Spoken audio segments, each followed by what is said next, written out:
Our chair is out. The vice chair, we're thinking that they're on their way, but in the interim. Oh, there she is. Oh, there we are. Okay. We're happy to see her. Yeah. Anybody waiting? Yes. We tried to show you that everybody wasn't late. It's like doctor, traffic, Good. You may. you name it. Thanks.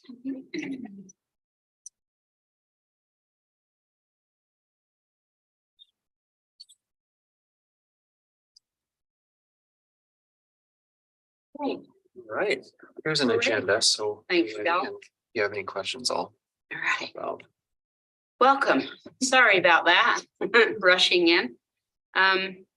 Welcome to our planning meeting. I'm Robin Anderson. I'm vice chair. Our chairman is sick, so we'll excuse him tonight. First of all, we start with the pledges of allegiance. If you'll please stand.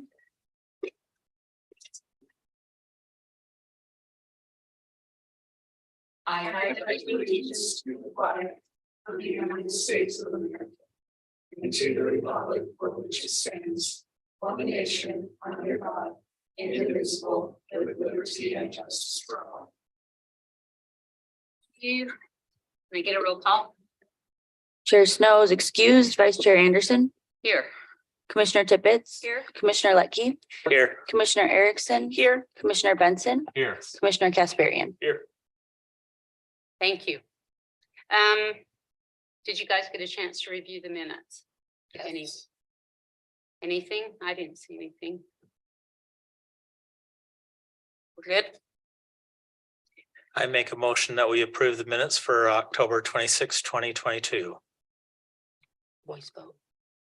I'll second that. We just do a voice voice Yeah. vote. I vote. All in favor? Aye. Aye. Thank you. Tonight, our public hearing, Grant Wise is requesting a conditional use permit for the Lotus Ember multifamily project located at 195 West, 7200 South in the Transit Orient Development Overlay Zone. Who is presenting? Wendell? Thanks.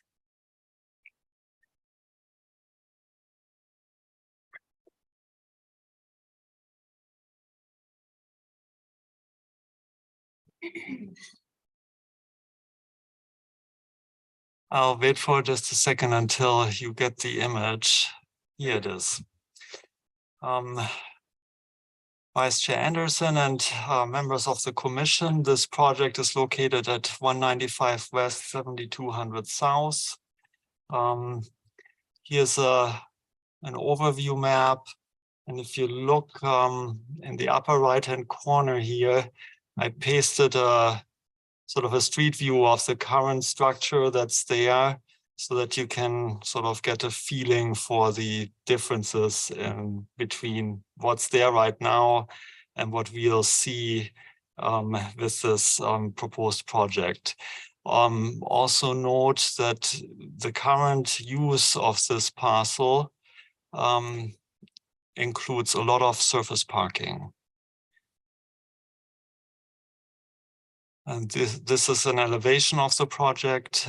You can see it's a 4-story project.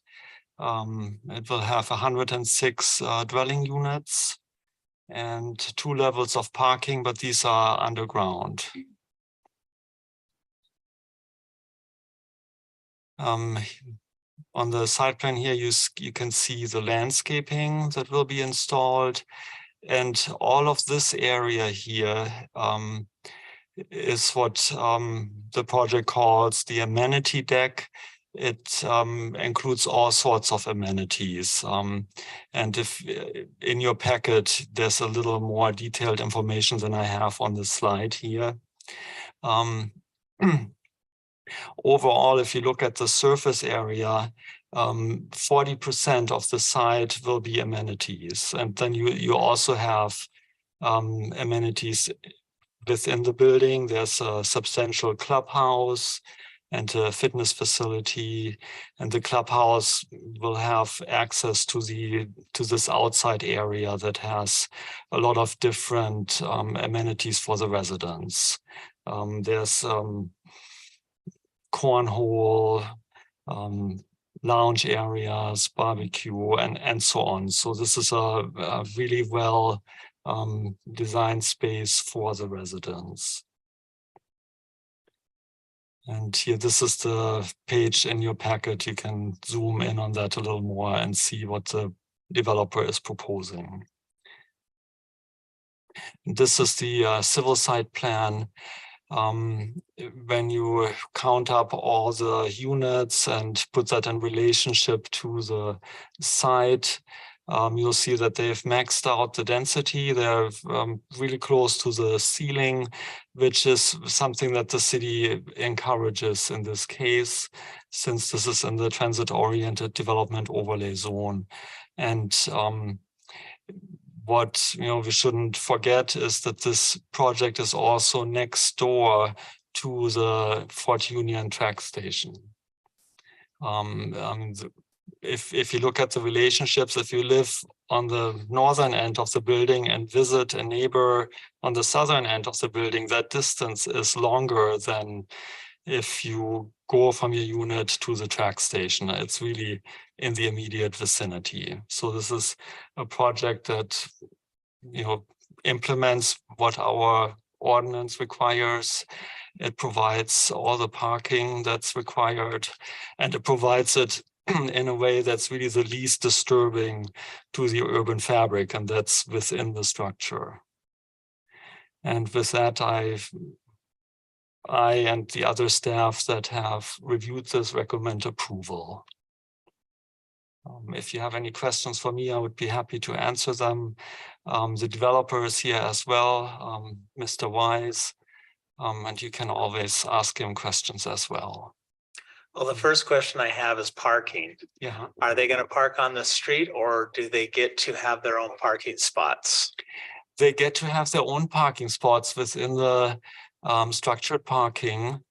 And you may remember we had a long discussion about your question, really. And the city's ordinances were changed in order to ensure that a dwelling unit has a right without an extra fee to access its parking. Great. So that will be the case here as well. Finally. Yes. Thank you. So this Sorry, is going over developers. where Highland Ridge is. Pardon me? This is where Highland Ridge is. Yes, it's basically on the way to Highland Ridge. It's immediately west of the Sportsman's Warehouse. And if you keep on going, you end up at the hospital. Yes. Does UTA own this property? No, UDOT doesn't, but UTA doesn't, but UTA owns, everything that's adjacent to it. And the developer actually corresponded with UTA if they wanted to, be part of this development, maybe sell land, but that unfortunately didn't happen. Interesting. Anybody else? Not right now. Yeah, not right now. Should we have Grant come up?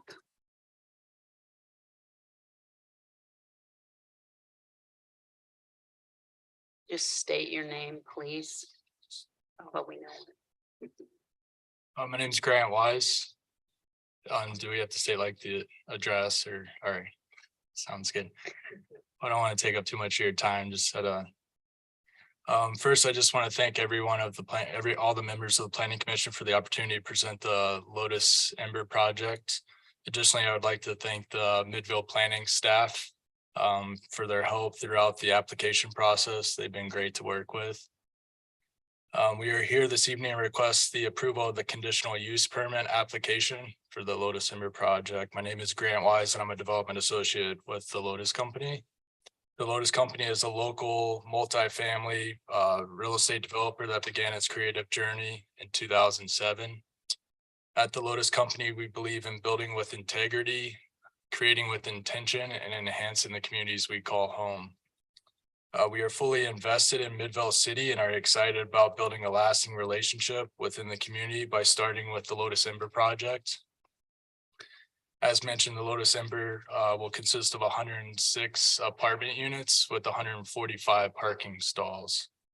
The apartment component of the project will be 4-level type 5A wood frame structure over 2 levels of concrete podium type 1A parking structure. Majority of the parking structure will be below grade. The development includes amenities such as a pool, fitness facility, and a 2-level clubhouse.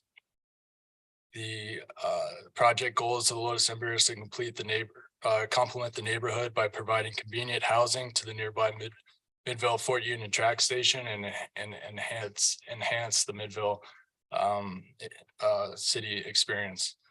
We appreciate your time and consideration of our project. Please let me know if you have any questions. Anyone? I like the looks of the project. It looks nice. I like that you have such nice amenities. Now, is it, we're probably not supposed to ask this, but or whatever. Is it subsidized housing or is it at market? At market. Okay. Yep. Something else? We need to open this for public hearing. Thank you. Yep, Thank you. thanks.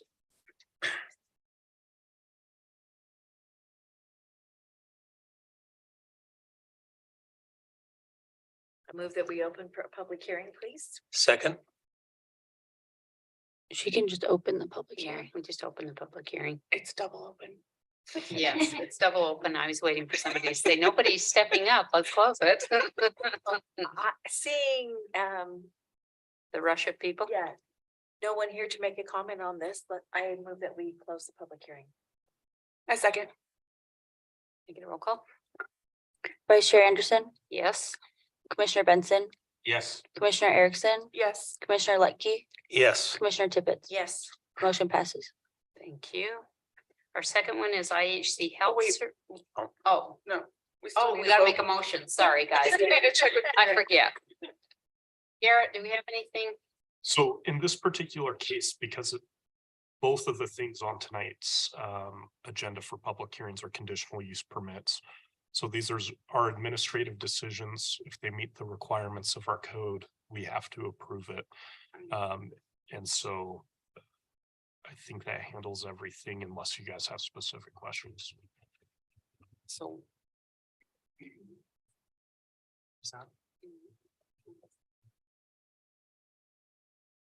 I think it was just an updated Yeah. Okay. plan. nothing. Yeah. No, okay, yeah, the motion would cover it. Okay. Hey, anybody want to make a I'll motion? go ahead and make a motion.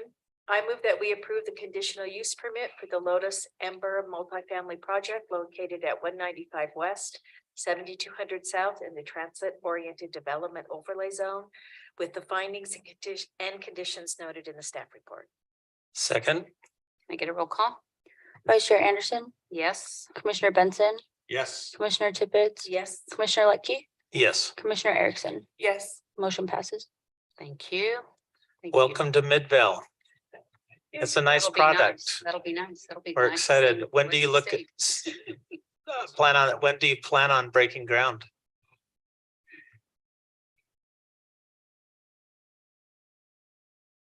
Okay, Nice.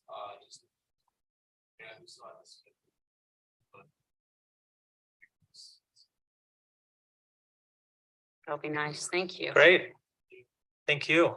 Okay, second, sorry, is the IHC Health Services Incorporation request conditional use permit approval for an expansion located at 7302 South Bingham Junction Boulevard in the Bingham Junction sub area.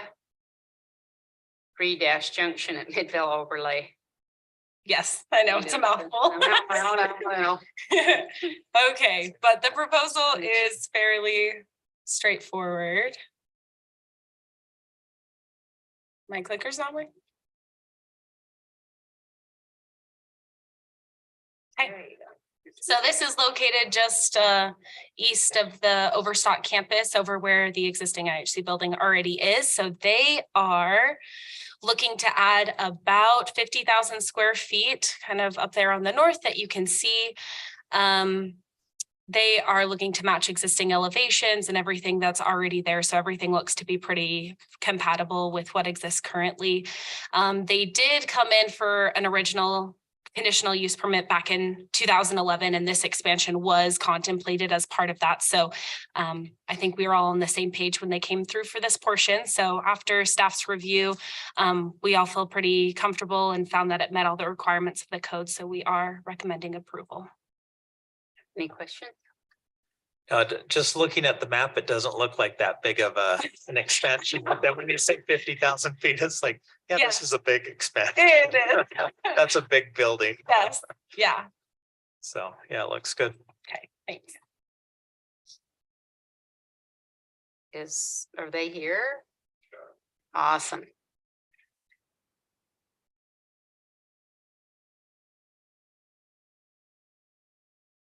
Just state your name, please. So I'm Alex Booth. I'm architect with VCBO Architecture for Intermountain Health. Adam Jensen is here with Intermountain Health. As you saw, it's a fairly straightforward plan going back on the original plan that was submitted in 2011, expanding that 50,000 square feet. Intermountain has been an anchor for that area. I think it was the first building that actually went in, and everything's kind of grown around it. And so we appreciate the long lasting relationship with Midvale City. We celebrated the 10-year anniversary of the original building just a few months ago. And I think a few of you may have gone to that. So we appreciate your support, and look forward to doing the building. 10 years. It was just Yep. yesterday you built it. Yep, it seems that way. Any questions? I don't have any. No. Pretty straightforward. Thank you. All right, thank you. Let's have a public hearing on that.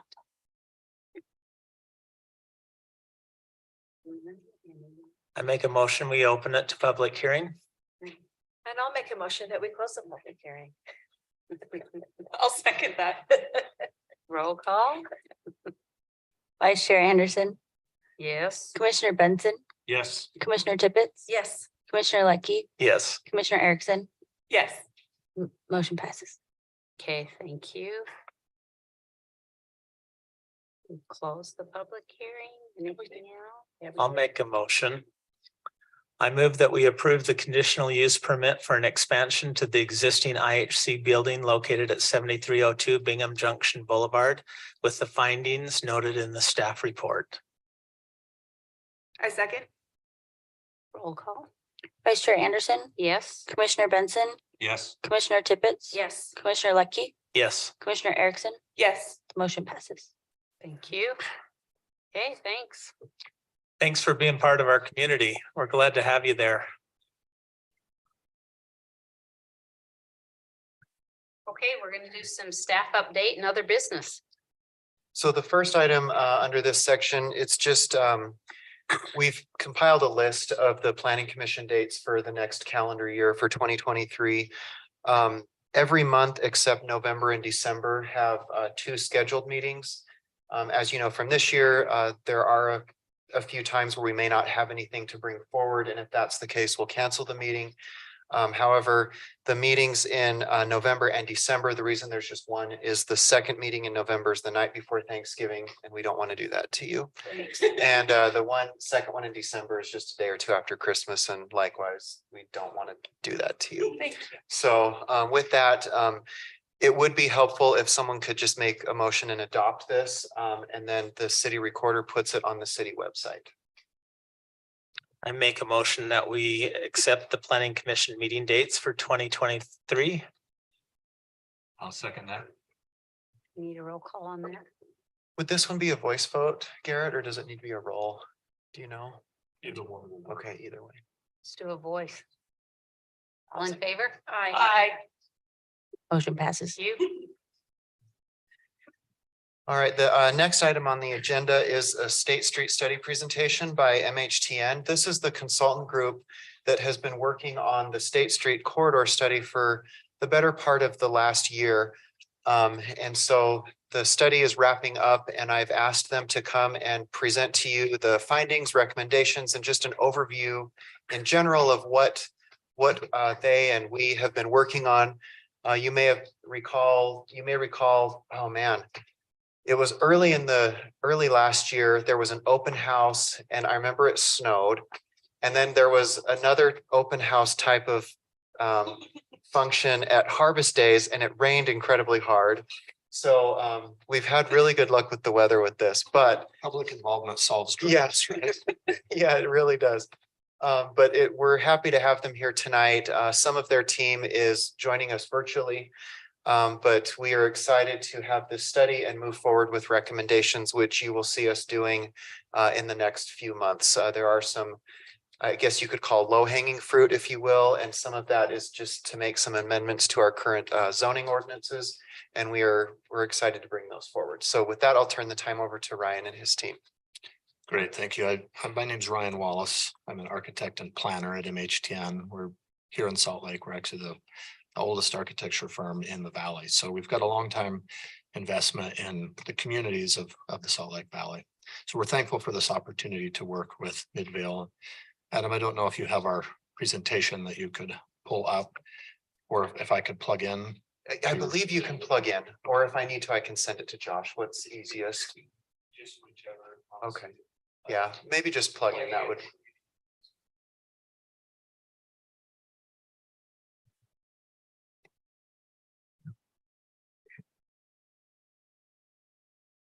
Now you got developers all lined up too, right? To redevelop all of State Street. Wouldn't that be great? That would be incredible. That would. Although the project you just saw is a nice example of what can happen, I think. Right, yeah. Yeah, that's a really nice product.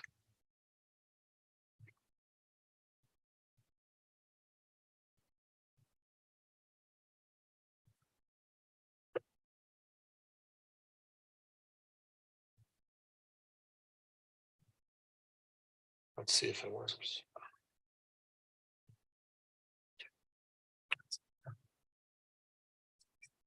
Isn't that great? Okay. So you'll hear from several members of our team today. We're going to talk, as Adam mentioned, about the process, how the community was engaged, what the vision and guiding principles of the plan were. We'll talk a little bit about some of the analysis. We're joined by our transportation planning team member, and virtually we're joined by an economic and market analysis team member. So we'll share some facts with you about State Street tonight and talk about, as Adam mentioned, some of the steps moving forward that we feel some are kind of low-hanging fruit, as was mentioned, that would be low cost but high impact to improving the State Street corridor in Midvale. So as was mentioned, we began basically at the beginning of this year, and we always begin by analyzing all of the existing conditions before we begin to try to create a plan. We want to understand what are the conditions with regards to land use, transportation, economics, and market analysis, and also identity and urban design elements. What is the experience of those walking, biking, driving, riding transit along State Street today? So we went through a period of analysis, developed a vision, which we'll outline briefly. Thereafter, we looked at a series of alternatives for what the future of State Street in Midvale could be. We even looked at demonstration test sites, specific sites that look ready for redevelopment or could be good candidates for redevelopment, and how would current land use controls allow the type of development that aligns with the vision? What would that look like? And then what are some of the recommendations? So the vision, and I'll just go ahead and read that statement. I won't read everything on the slide for you, but the vision, and remember, this is the future condition that we all, once this plan has been implemented, what would we like to see State Street in Midvale be? It would be connected, safe, and welcoming. Connections for people walking and biking, as well as streetscape enhancement and development nodes at key intersections connect seamlessly with adjacent neighborhoods. Character defining elements such as art, food, and culture coupled with land use changes along State Street, represent and respect the vitality found within its past, enhance its present, and enable the future.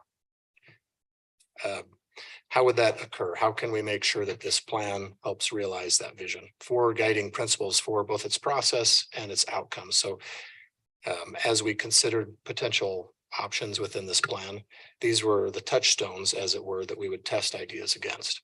The first is that it should be memorable. I think we all know that State Street could pass through some communities and never know you were there.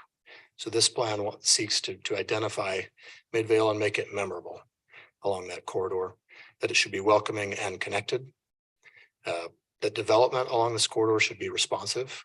And that specifically references, and we'll talk more about this, but your corridor is unique along State Street. In some cases, there are deep lots with commercial development, but in some cases, well-established single-family residential neighborhoods come close to the State Street corridor. And so development should be responsive to that unique condition and those who have lived in this community for a long time.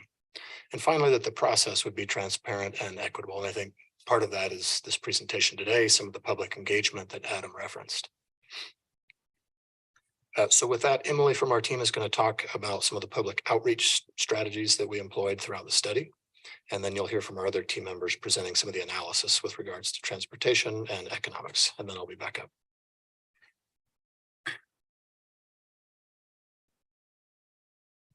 So for our public outreach strategies, we tried to meet people where they are, both and providing different options in person and online. So throughout this process, we've had a survey that was launched on Engage Midvale. Had a lot of respondents there.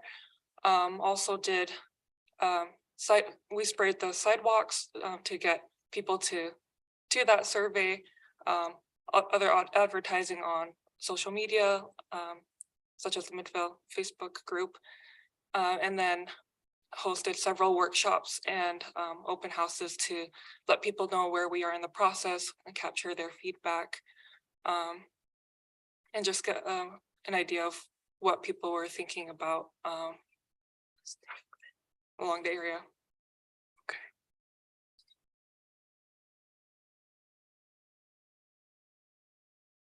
And the slide here is just a bit of what we've heard from all these different groups and trying to find the overlaps and commonalities between different groups. We've had LCG, our economic group, also interview different stakeholders and developers to see their side of things.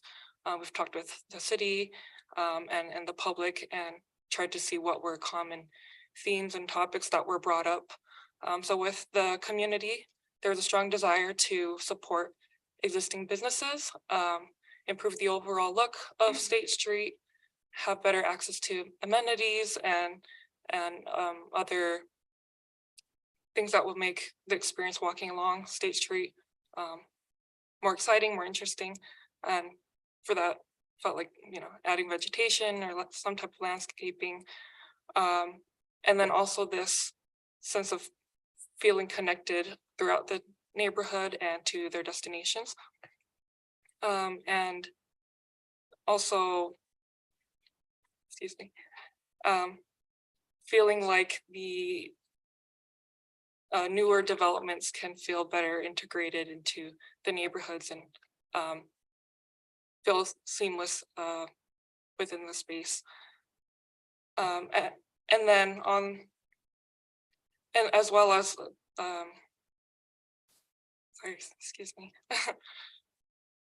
as well as having the regulatory support to help these developments, newer developments stay in place and maximize the land uses and have it feel flexible. Sorry, okay. And then also having it feel realistic to the developers' needs as well, and providing strategic and targeted opportunities along the corridor. And here's a little breakdown of our process. We've taken a look at the existing conditions along the corridor, worked through several transportation alternatives, as well as concepts and scenarios on the land use and development side of things. And as mentioned earlier, looked at 3 different demonstration sites to just test the potential uses and circulation in the area in respects to what's in the area. And then moving into the best practices and the roadway and urban design toolbox, understanding, what has been done, different case studies that could be relevant to the corridor, and pieces from that feel like could be incorporated. And then working into the action plan, which touches on best practices, projects, programs and policies that can help move all those things that you've seen in the guiding principles and the vision. So here's a visual representation of our approach of how we've analyzed the corridor, looking at the right of way and the building frontage, development and land use, and other low intensity uses, and could be the neighborhoods and other parks and things. And then the spaces in between that help to stitch these 4 categories together. And this kind of tells a story of what that experience might be like for a pedestrian, driver, visitor, person living near the corridor, and the elements that we look at in terms of the urban design and these transitions to these neighborhoods. Okay, and I'll turn the time over now to Charles with parametrics. Thanks, Emily. As mentioned, I'm Charles Allen with Parametrics, one of the one of the firms on the team for this project. I'm trying to move backwards a couple slides here. All the buttons seem to go forward. Backwards. Here we go. Almost there. Okay, I'm going to talk about some of the framework for transportation that fit into this study. Now, first of all, I want to mention our firm Parametrics used to occupy the space at Main Street and Center Street for about 10 years. So where the farmer chemist company is now in that building. So Midvale is very near and dear to my heart. And I really enjoyed working on this study. I'm going to go through some of the vehicular components about mobility on State Street, and then go through active transportation, transit, safety, and then how that all weaves together into the preferred alternative for mobility on State Street.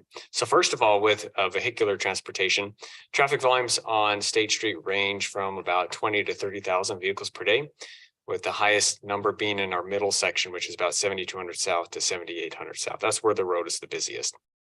Over the past 10 years, traffic volume has seen very little growth on the corridor. So it's been pretty stable, which is pretty reflective of the built out nature of the community. In terms of safety, yeah, question? Why is it so busy between 72 and 78?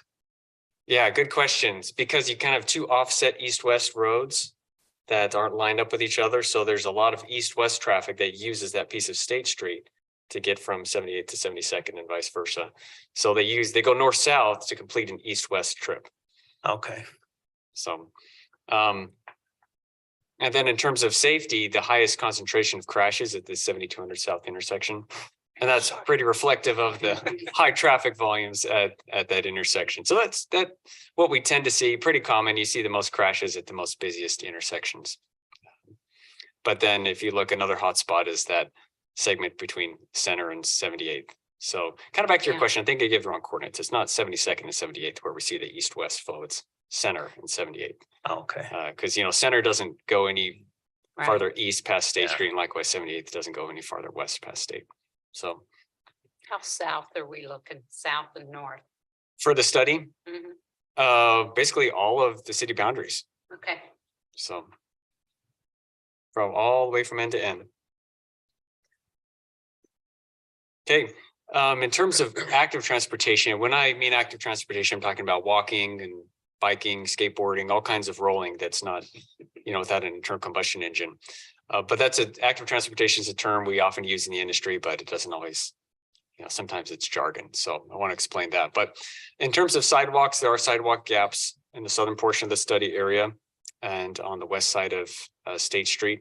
And in terms of active transportation and safety, there were 9 pedestrian crashes and 6 bicycle crashes in the 3 years that we analyzed from 2019 to 2021. And one of the most striking patterns is 5 of the 6 bicycle crashes involved a driver turning right into a cyclist. And that's often reflective of cyclists riding in the sidewalk or riding across crosswalks, which you might say, you curse you cyclists, why are you doing that? But that's often reflective of a lack of bicycle facilities in a roadway. So, parts of State Street where there's 7 lanes from curb to curb, vehicles are traveling fast, it's not very comfortable to travel on a bicycle in whatever shoulder that remains. So a lot of people move to the sidewalk, and that reduces some visibility, and then we tend to see more crashes with vehicles and cyclists in that type of condition.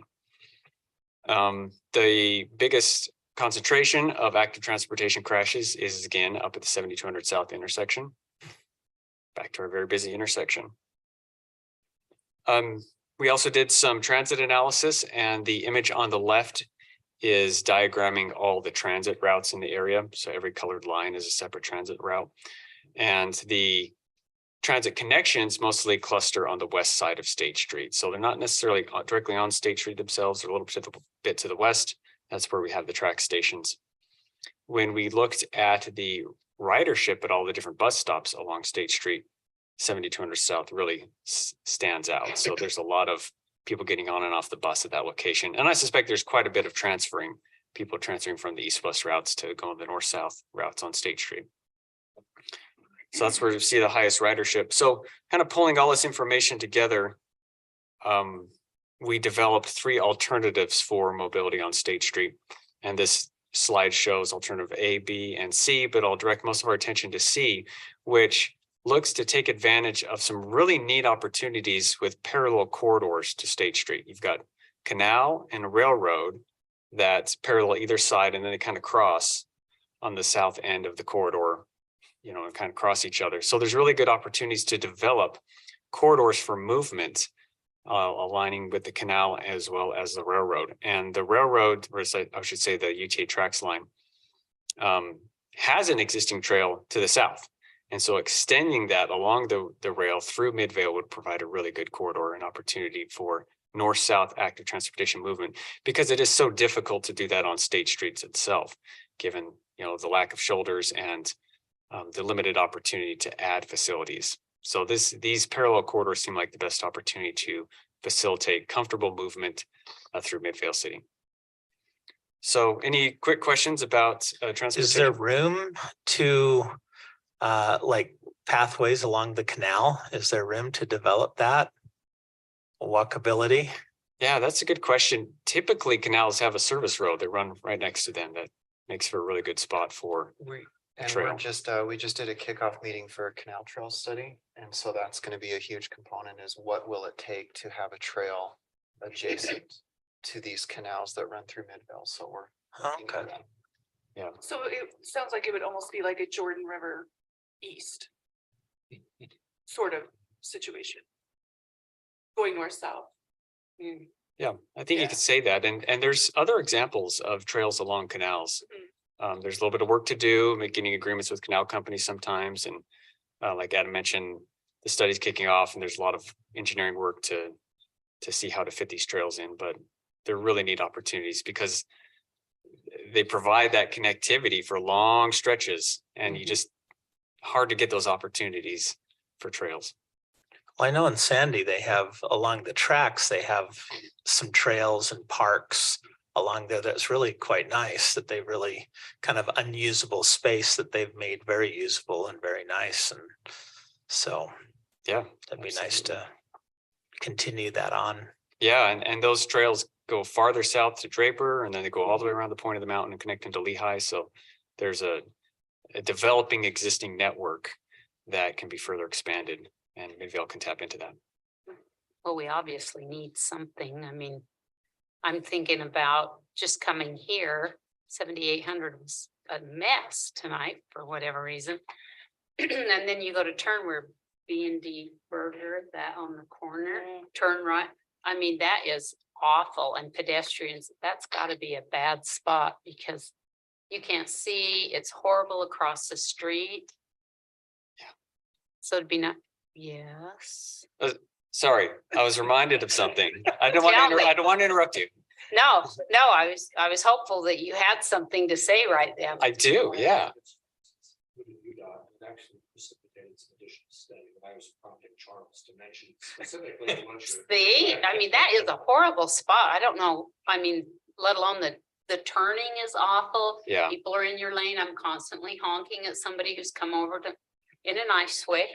So, That's definitely something we heard as a part of this study. We recognized and as Ryan Nice. mentioned, UDOT was a part of this.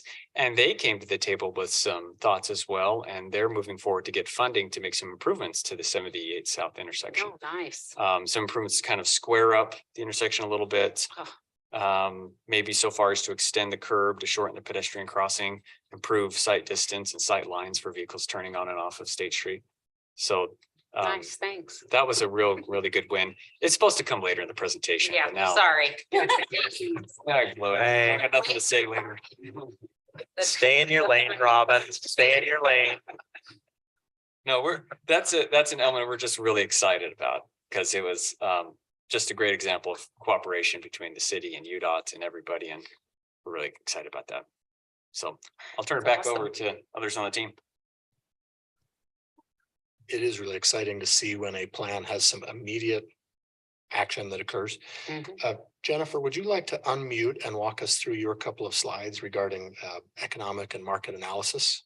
Absolutely. Hi, I'm Jennifer Shook. I'm an urban development analyst at Leland Consulting Group. We're a Portland-based consulting firm working on the economic and business side of planning. So as you probably know, State Street has not seen much private development in the last few decades, but it's a thriving retail corridor, accounting for around 35% of the city's retail sales. The main barriers to construction on State Street are zoning code regulations, the high cost of construction exacerbated by the low number of vacant lots, small parcels with fragmented ownership, and a streetscape that's at the moment largely inhospitable to bicyclists and pedestrians, as well as slowing rent growth for office and retail. But there are a number of opportunities in the corridor. There's a strong demand for mixed-use housing, particularly on east-west streets near light rail stations, and there's an opportunity to improve and densify existing retail. This doesn't mean that we think State Street needs to completely transform overnight. If needed, change can occur over a longer time horizon, starting with things like zoning code updates and nodal development, along with targeted infrastructure investments that improve connectivity and streetscapes to attract private development. The maps on the left in this image show the land value per square foot along the State Street corridor. Conversations with developers have revealed that they prefer to purchase land that costs no more than $20 per square foot. In other words, the properties that are in dark brown on these maps. Developers are particularly interested in low-cost land adjacent to high-cost land, as you kind of imagine. Crazy. So that's the parcels that are in dark green. And there are a number of areas on and adjacent to State Street that fit that criteria and could be candidates for redevelopment. But the major challenge on the State Street corridor is that rent for 4- and 5-star properties, which tend to be newer with more amenities, doesn't have a significant premium over market rents. Rents for newly constructed properties have to be high enough to cover costs, including land and construction, which again can be challenging on an area that's already largely built out like State Street.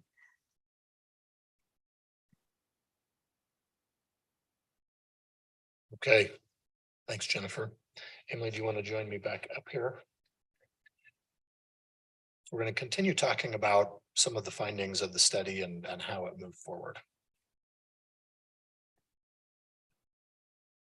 Okay, so Here we have 4 different concepts. We took a look at the potential for land use and development and kind of the different levels of investment that can be applied depending on the site. And this first one is a baseline streetscape with maybe some improvements to the existing facade. Concept 2, more of a residential focus,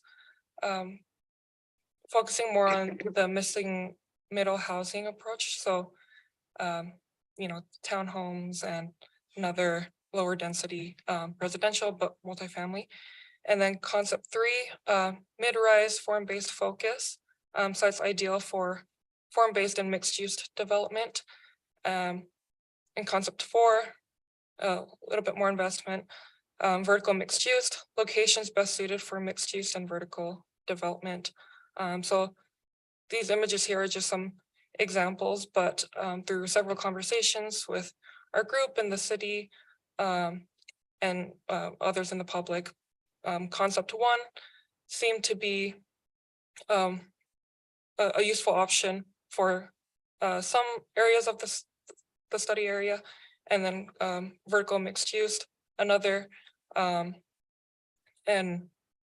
potentially having more opportunities for mixed uses and bigger developments and things that and other amenities that might incorporate well into the neighborhood and things. And then this led into our process with the state street scenarios. So taking those concepts and seeing how they can get applied throughout the corridor. One option just being business as usual,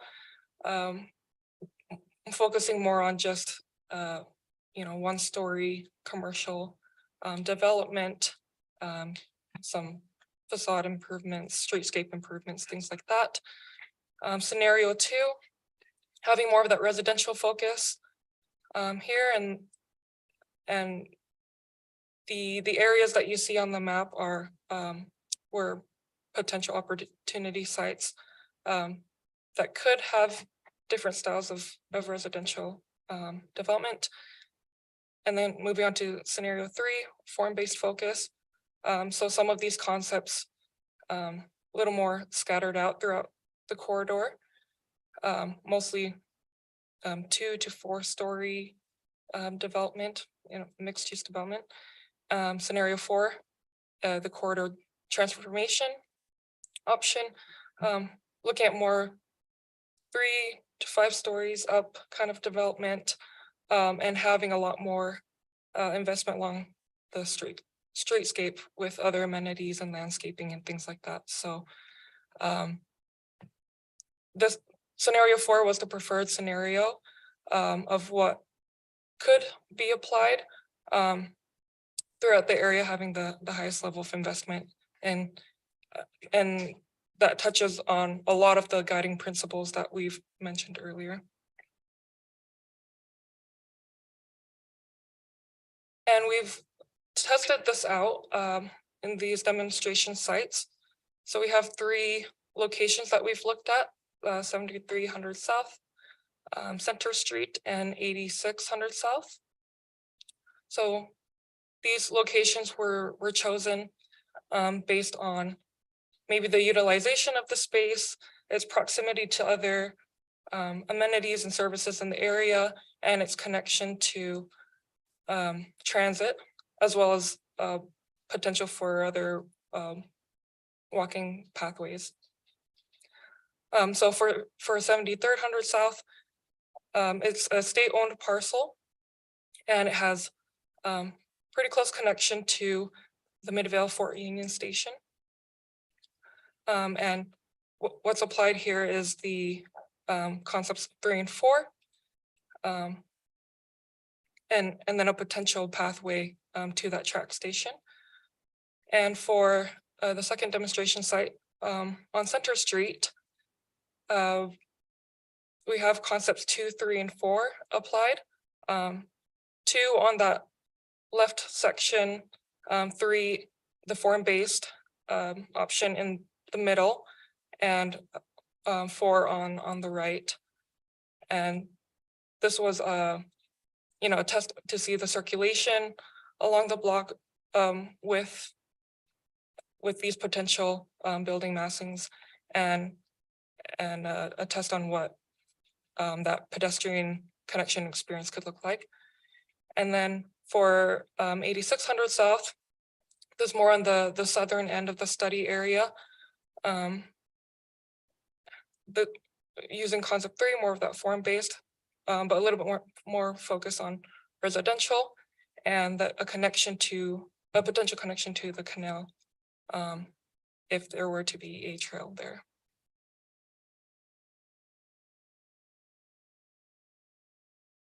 I'll turn the time over to Ray.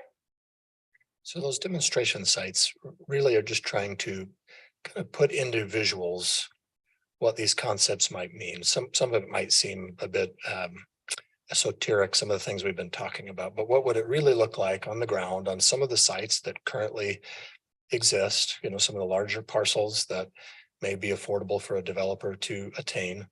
So those demonstration sites give you a sense of what if the vision, if applied, could potentially look like and how it would be thoughtful about its connection to surrounding residential, creating the type of environment along State Street we'd like to see. So moving forward, some of the high impact strategies that the plan defines, it's broken into 4 different phases, but these strategies were specifically targeted because, as I mentioned before, these would be low cost, but potentially high impact. They were things that were uncovered through the process that we heard from people we spoke with, things that came out of some of the analysis. So one example, typically when you look to implement a plan, you want to break it into programs, policies, projects, and best practices. One example of a program that could be beneficial would be the facade improvement grants for existing properties, helping to reinforce existing businesses and property owners in place, helping them make improvements to be more visually attractive from the street, create a better kind of pedestrian storefront experience for those walking along State Street. If we look at policies, we'll talk about those in just a minute. Some of them are simple changes to existing zoning code that may allow certain developments to occur that you'd like to see. In terms of projects, one that was identified that you've seen in many similar districts where people want to create vibrancy and energy is art or mural programs.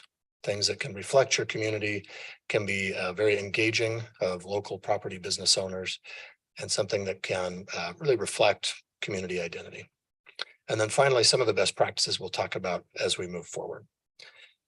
So if you have the time to review the plan, you'll see that it's organized in some of these immediate actions that we hope to see the city taking. Some of them are already occurring, as was mentioned, taking the idea of the canal trail or rail trail conversion. That's already being studied, as was mentioned by Adam.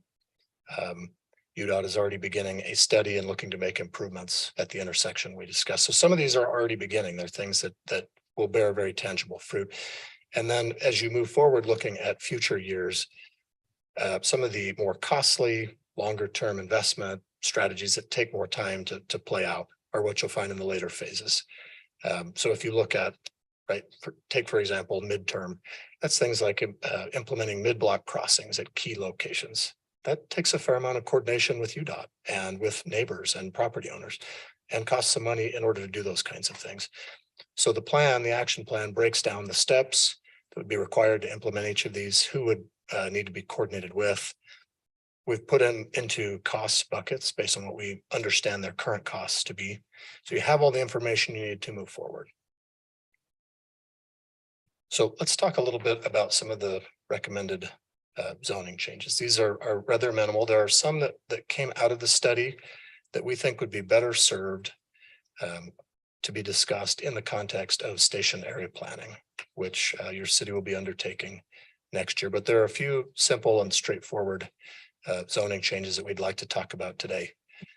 When we started the study, we thought that it would lead to a new zone for much of State Street. But as we talked about what the vision for State Street would be, we found that the State Street commercial zone in many ways reflects a lot of what the vision would be with some adjustments to create a better pedestrian environment. Things like reducing the front yard setback currently at 20 feet, if that could be more, like a 10-foot setback is what we've discussed. That creates a sense of enclosure for people walking or biking along the street. If parking could be moved to the side or the rear of businesses rather than in the front, that begins to create a better sense of place and more character along the roadway. It makes it as part of making the roadway more memorable. One of the other challenges with the existing zoning is corner lots can be problematic. The amount of setback that's required at corner lots effectively calls for a double setback there. So reducing the setback at corner lots could make development more feasible. At some of the key lots, corners are often very important intersections, as we've been talking about. Oftentimes they garner higher rents, and it's key intersections in our communities that identify kind of key corners where we plan to meet one another, or we tell people to make a turning movement. Jennifer, what have I mentioned? What have I missed on the State Street commercial zone recommendations?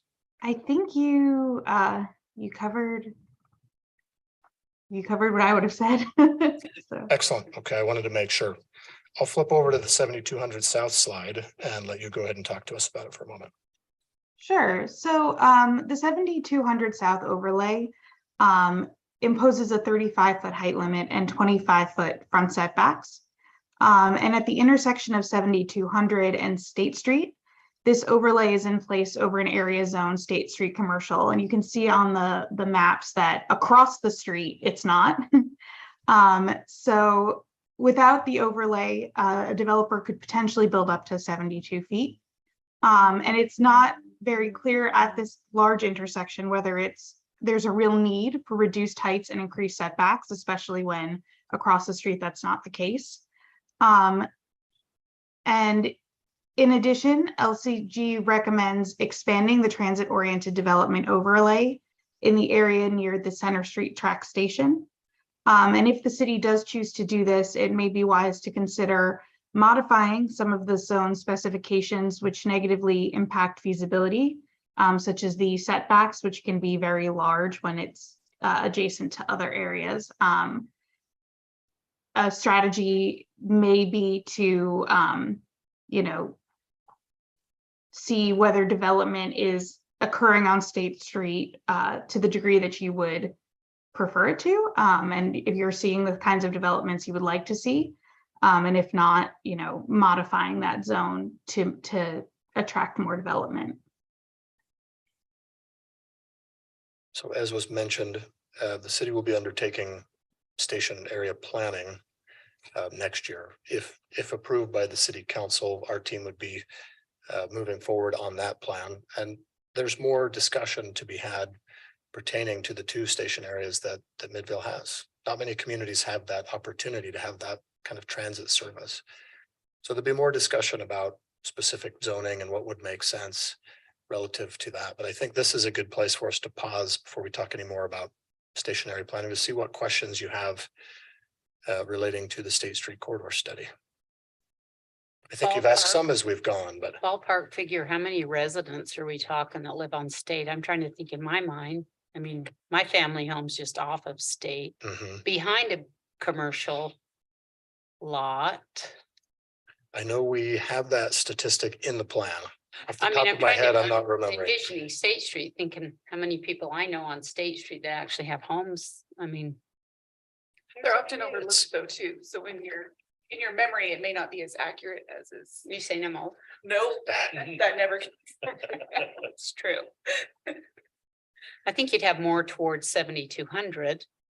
I think That would make sense. more that way, a few, but there's not that many when you. There's think not a about it, lot. is there? Yeah.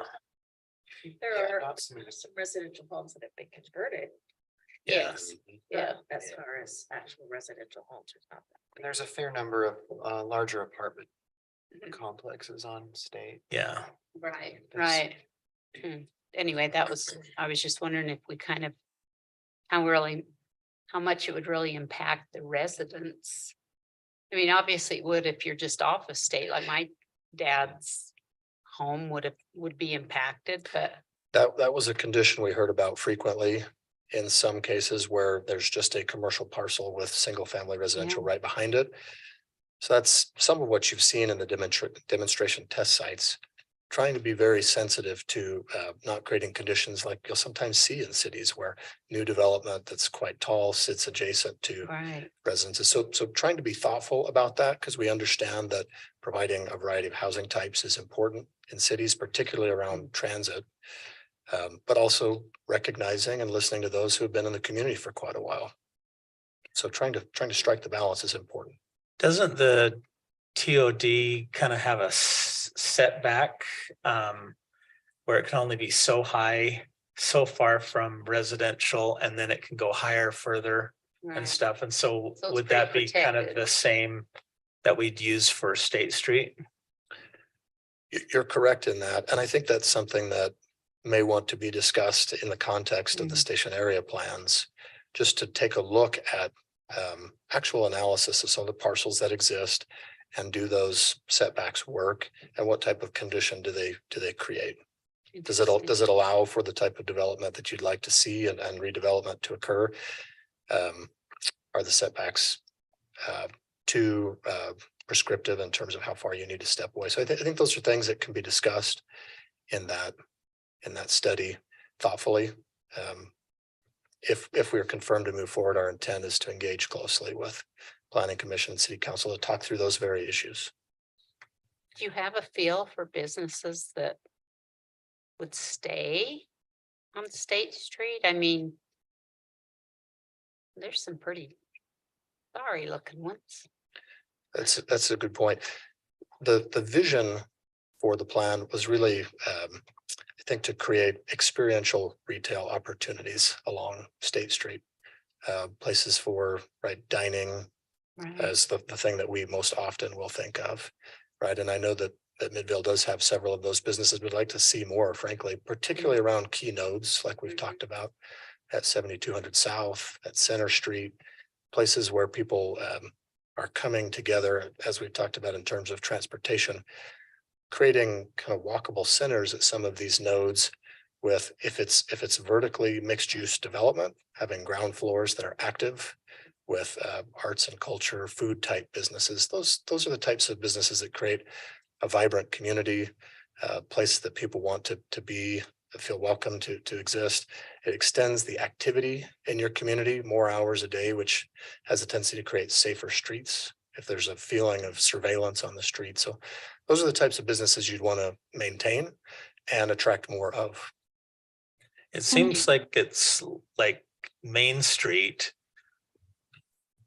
It seems like it's gaining momentum. You've got developers who are buying up properties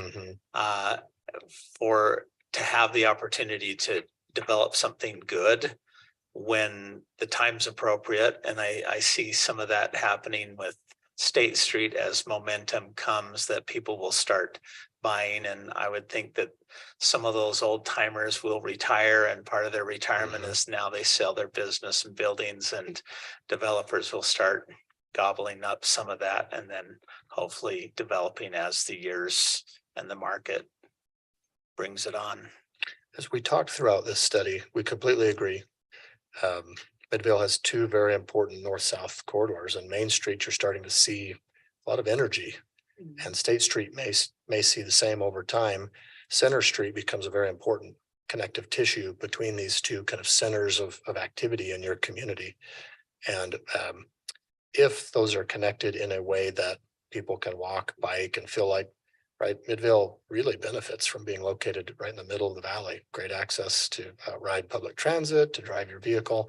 If you can bring walking and biking to the same level of service, could really create two centers of energy in the community, each with their own distinct flavor. But there really could be a future, as you're describing, that Midvale is very vibrant and walkable and has the type of energy that you'd like to see. So I think Center Street and State Street, those two corners has a lot of potential.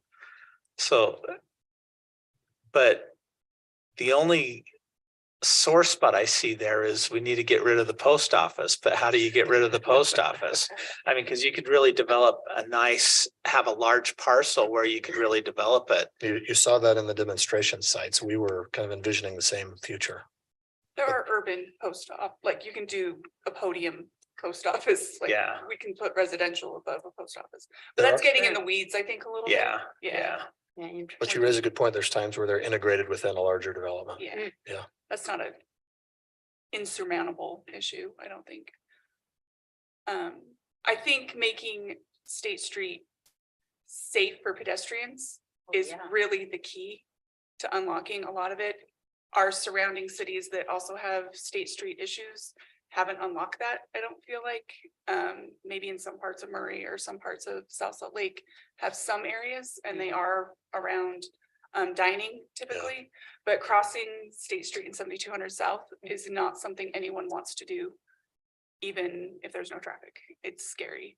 So I think unlocking that really does open it up, and that does mean we have to look at scale and setbacks, because that's where pedestrians, whether they know it or not, feel more safety than anything else. So I can see going forward that that would be a priority. And I saw on the transportation, safety was on 2 of the things, because safety is really important. And I think that's why people avoid State Street. You're raising such a good point. There was a really great discussion. We were developing the guiding principles for the plan.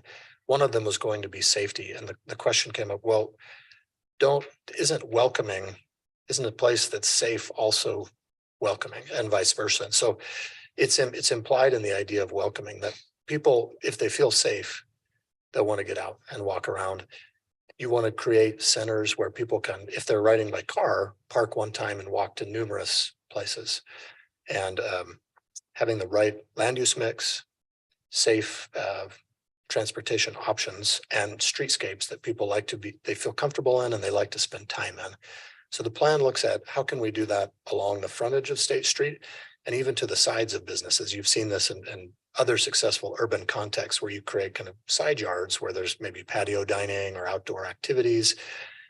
We know that sometimes being along a busy roadway like State Street is not the most comfortable condition to be in, but you can create those even to the side of a business. Like you'll often see, there are examples of this even in our own city, near downtown Salt Lake, kind of alleyway type spaces or side yards that become patio dining for restaurants and bars, and it can be more comfortable.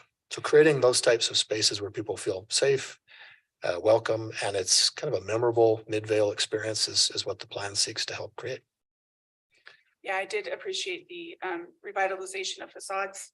I think that plays hand in hand with the feeling of safety, as if it were to be, I don't know if it would be subsidized or whatever that sort of thing would be for a current business owner, but to make it new and refreshed and tie in the new principles that you're talking about could really, I mean, maybe that's not the most low hanging fruit, but it seems like it could be revitalize everyone in Midvale. Those have been very successful in other urban districts, and it does allow existing business owners to feel like the city's not only helping new businesses come forced out. They're not being forced out. They're so oftentimes those are through matching grants.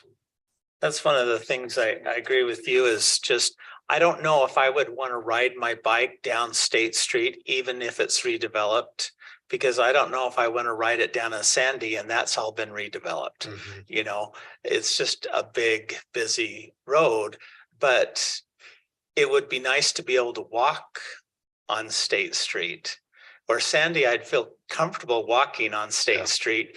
So in Midvale, you're walking in the middle of a parking lot or on the edge of the road basically and stuff. And so I love the idea of being able to make State Street at least a walkable area that you can, like you said, walk to different businesses or ride your bike to State Street and then to wherever you're going to go. Streets are public infrastructure, and in most American communities, we have more streets than we do parks or other public spaces. So the more we can kind of humanize our streets and recognize that's a big reflection of our community, the better off we'll be. But it takes time and you need to set a plan in place.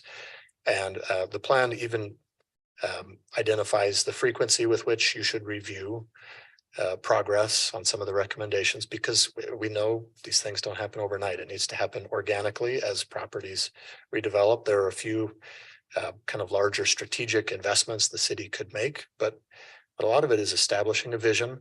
The development community and existing business owners can rally around and get excited about visions. And as parcels turn over, opportunities present themselves, and it happens organically over time. We just have to set the table. Yeah, that's right. Exactly. Nice, thank you. Anything else? No, Thank you for your time this evening. thank you for coming. I've emailed all of you this presentation, so you'll have that in your email. Oh, you. great. Thanks. Okay, next are upcoming meetings and projects. So our next scheduled meeting is January 11th. And as you saw when you came in, we just wanted to kind of give a token of appreciation around the holiday season for all you do. We know that you put a lot of time and energy into the Planning Commission, and we are very thankful for all of that. It's been, we enjoy working with all of you, and we look forward to doing it again next year. Thank you. What are the projects coming up? Give us a sneak peek. We've got Should I come? Yeah, Yeah. yeah. Yeah, Do we need maybe to I'll be come next time. there? there's nothing scheduled yet, but we Thanks. do have Thank you. the large scale master plan. Jordan Bluff's coming back. Mhm. So you may recall that they came and presented their kind of revised concept to you. They've officially made that submittal, and so that's in the review process, and then that will come forward again. Okay. So they did take, they've let us know that they've taken into consideration some of the comments, both from this body and the city council, and we'll see where that lands. So Good. that's probably one of the larger ones we have coming. Anything else? I'm going to adjourn. Oh, wait, let me get the exact time. Okay. I move that we adjourn at 7:14. Thanks. Adjourned.